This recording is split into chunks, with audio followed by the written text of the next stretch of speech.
friendship was born. Phil's house was like a second childhood home for me. Through high school, WPI, Cornell, UMass Lowell, my temporary move to New York, and now his temporary relocation to Atlanta, I feel lucky to have kept a best friend like Phil after all these years. A few years ago, while I was away at school, I got a call from Phil. When I picked up, I could tell that something was up and that the call must be about something important. There was excitement in his voice and he was talking fast. Before I even said hello, he had already launched into how he finally found someone that was all he'd been searching for.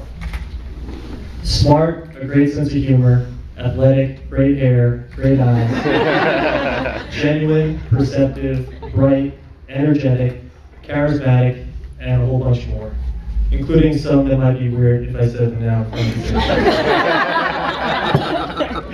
After listening quietly during his rant, I finally interrupted and said, "Phil, she sounds amazing. What's her name?" Which at the time, I don't think he was expecting, and it kind of caught him off guard. After a moment to collect himself, he said, "Who's anything about a girl? I'm talking about Tom Brady."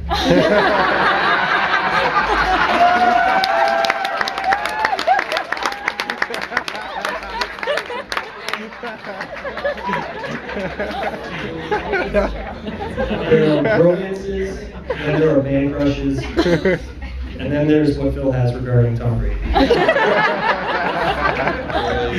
Not that there's anything wrong with that. I think we can all agree that if there's anyone in this world that Phil might want to trade lives with, it wouldn't be Aaron Rodgers, and it certainly wouldn't be Peyton Manning. It would be Gisele Bündchen.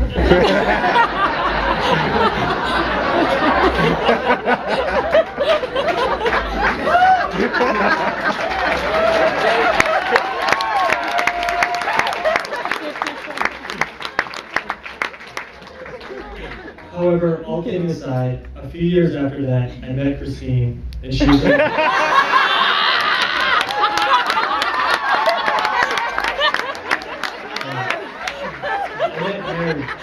everything that I mentioned before. Within 15 minutes of meeting her, it feels as if you've known her your whole life. In addition to her bubbly personality and her contagious sense of humor, she's one of those people that genuinely cares. I mean, nobody's perfect, but Mary's pretty close.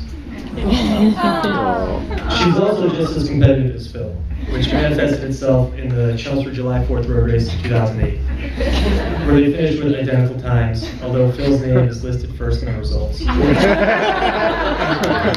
It may sound like they ran together as a couple, but in reality, Phil was ahead for most of the race. He was running on fumes and approaching the finish line when, out of the corner of his eye, he saw Mary coming up behind him fast. Digging deep, he was able to run just quick enough to cut her off at the finish line.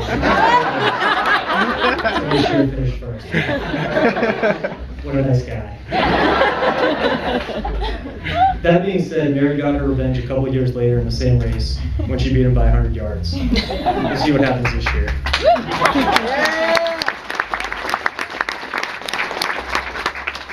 The quality of Phil and Mary, or Fairy, as they're known as the quality of Fairy that I admire the most is their adventurous attitude toward life. It's not easy for two people to pick up everything and move across the country to follow their dreams. It takes a lot of trust and faith in each other. It's even harder when that dream involves planning a special wedding day like today from 900 miles away. However, if today is any indication, I think we can be confident that the two of them can accomplish anything. So here's a toast to Phil and Mary. May every day be better than the last. May you pull the bones out of life and eat it like a steak. May your happiness be proportional to Jordan's hand. And may you continue to follow your hearts and enjoy your life together to the fullest. Amen. Cheers. Cheers.